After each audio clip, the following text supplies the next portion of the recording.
স্পেনের গ্রানাডার পাহাড় চূড়ায় ইতিহাসের বুক চিরে দাঁড়িয়ে থাকা প্রাসাদ আলহাম্ব্রা। দূর থেকে তাকালেই মনে হবে সূর্যের আলোয় রাঙা এই দুর্গের গায়ে লেগে আছে শত শত বছরের গল্প, যুদ্ধ আর রাজকীয় গৌরবের ছায়া। চলুন জেনে নেওয়া যাক এই প্রাচীন রহস্যময় প্রাসাদের দেয়ালের আড়ালে কি লুকিয়ে আছে। স্পেনের দক্ষিণাঞ্চলীয় শহর গ্রানাডার পাহাড় চূড়ায় দাঁড়িয়ে আছে এক বিস্ময়কর স্থাপত্য রহস্য আলহাম্ব্রা।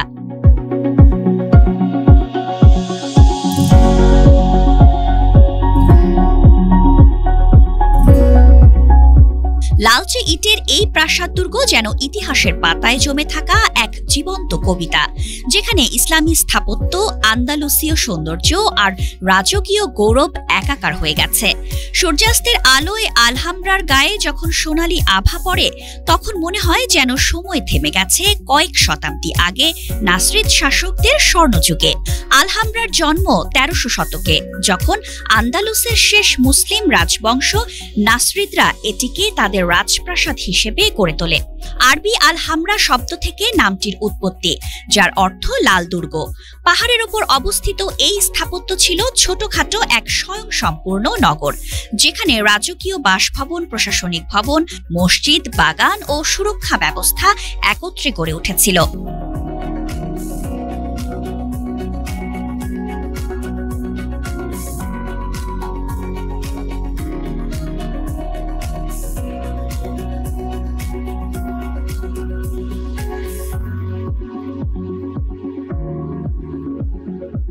যার সবচেয়ে আকর্ষণীয় অংশ নাসরিদ প্রাসাদ। জ্যামিতিক নকশা, সূক্ষ্ম কারুকাজ, ক্যালিগ্রাফি আর মার্বেলের স্তম্ভে সাজানো এই প্রাসাদ যেন ইসলামী শিল্পের এক অনবদ্য নিদর্শন।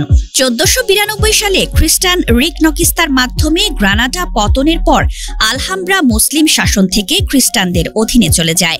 তবুও এর স্থাপত্যে আজও স্পষ্ট হয়ে আছে ইসলামী ঐতিহ্যের ছাপ, যা আলহাম্ব্রাকে ইউরোপে মুসলিম সভ্যতার এক গুরুত্বপূর্ণ স্মারক হিসেবে মর্যাদা দিয়েছে।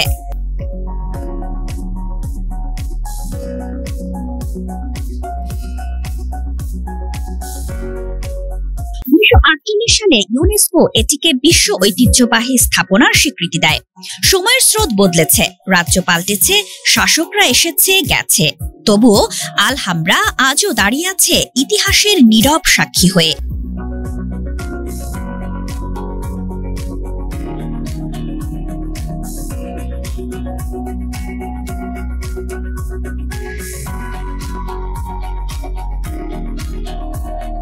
লাল দুর্গের দেয়ালে খোদাই হয়ে আছে সহস্র বছরের শিল্প, আধ্যাত্মিকতা আর সভ্যতার আলোকছটা। স্পেনের বুকে মুসলিম স্থাপত্যের যে গৌরবময় অধ্যায় একদিন রচিত হয়েছিল, আলহাম্ব্রা সেই গল্পকেই আজও নতুন আলোয় তুলে ধরে।